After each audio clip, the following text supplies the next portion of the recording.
दोस्तों नमस्कार। मेरा YouTube चैनल कल्याण पथ आप सब लोगों का स्वागत करता है।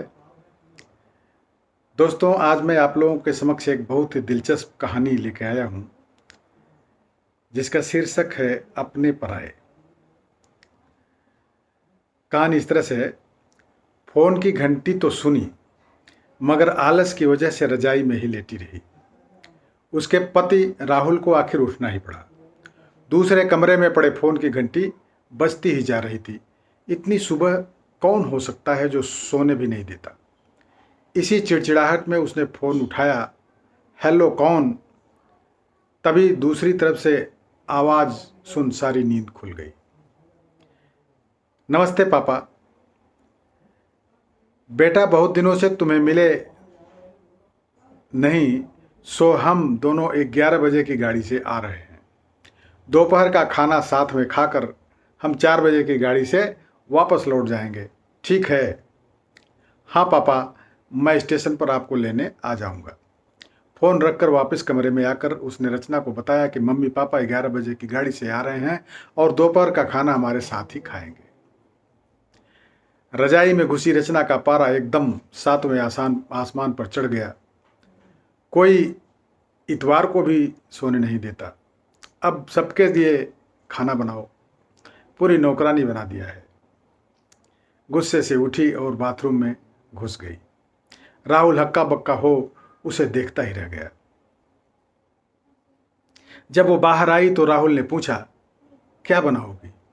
गुस्से से भरी रचना ने तुनक के जवाब दिया, अपने को तल के खिला दूंगी। राहुल चुप रहा और मुस्कुराता हुआ तैयार होने में लग गया, स्टेशन जो जाना था। थोड़ी देर बाद गुस्सैल रचना को बोल करके वो मम्मी पापा को लेने स्टेशन जा रहा है, वो घर से निकल गया। रचना गुस्से में बड़बड़ाते हुए खाना बना रही थी। दाल सब्जी में नमक मसाले ठीक हैं या नहीं इस बात की परवाह किए बिना बस करछी चलाए जा रही थी। कच्चा पक्का खाना बना, बेमन से पराठे तलने लगी, तो कोई कच्चा तो कोई जला हुआ। आखिर उसने सब कुछ खत्म किया। फुर्सत की सांस लेते हुए सोफे पर बैठ मैगजीन के पन्ने पलटने लगी। उसके मन में तो बस यह चल रहा था कि सारा संडे खराब कर दिया। बस अब तो आए, खाएं और वापस जाएं। थोड़ी देर में दरवाजे की घंटी बजी तो बड़े बेमन से उठी और दरवाज़ा खोला। दरवाज़ा खुलते ही उसकी आंखें हैरानी से फटी की फटी रह गईं और मुंह से एक शब्द भी नहीं निकला। सामने राहुल के नहीं बल्कि उसके अपने मम्मी पापा खड़े थे, जिन्हें राहुल स्टेशन से ले आया था।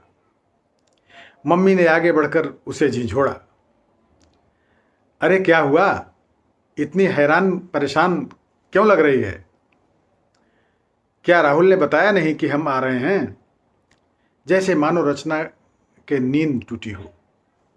नहीं मम्मी, इन्होंने तो बताया था, पर चलो आप अंदर तो आओ।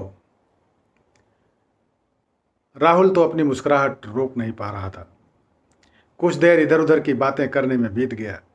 थोड़ी देर बाद पापा ने कहा, रचना गप्पे ही मारती रहोगी या कुछ खिलाओगी भी? यह सुन रचना को मानो सांप सूंघ गया हो। क्या करती बेचारी को अपने हाथों से ही बनाए पक्के और जले हुए खाने को परोसना पड़ा।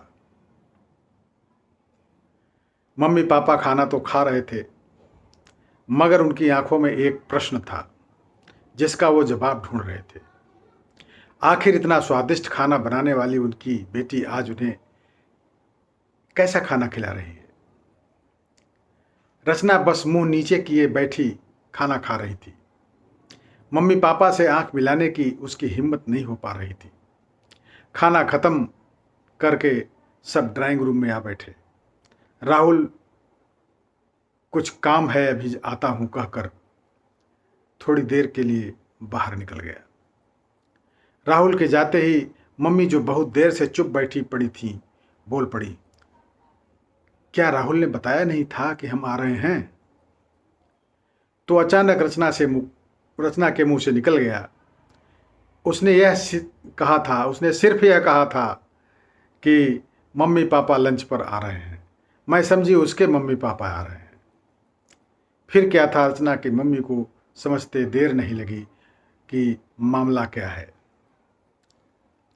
बहुत दुखी मन से उन्होंने रचना को समझाया, बेटी, हम हों या उसके मम्मी पापा हों, तुम्हें तो बराबर का सम्मान देना चाहिए। मम्मी पापा क्या, कोई भी घर आए, मम्मी पापा ही क्या, कोई भी घर आए तो खुशी खुशी अपनी हैसियत के मुताबिक उसकी सेवा करो। बेटी, जितना किसी को सम्मान दोगी उतना तुम्हें भी प्यार और इज्जत मिलेगी। जैसे राहुल हमारी इज्जत करता है, उसी तरह तुम्हें भी उसके माता पिता की, उसके संबंधियों की इज्जत करनी चाहिए। रिश्ता कोई भी हो, हमारा या उसका, कभी फर्क नहीं करना चाहिए। रचना की आंखों में आंसू आ गए और अपने को शर्मिंदा महसूस कर उसने मम्मी को वचन दिया कि आज के बाद फिर ऐसा कभी नहीं होगा। निश्चित ही हमें दोस्तों यह विचार करना होगा, क्या यह ठीक है? क्या यह घटना 10 में से 8 घरों में होती है? हम ही अपने बड़े बुजुर्गों, माता पिता का सम्मान नहीं करेंगे तो हमारा सम्मान कौन करेगा? हम और आप भी तो एक दिन बूढ़े होंगे। तब अगर यही काम हमारे बच्चे हमारे साथ करेंगे तो क्या हमें अच्छा लगेगा? नहीं लगेगा ना।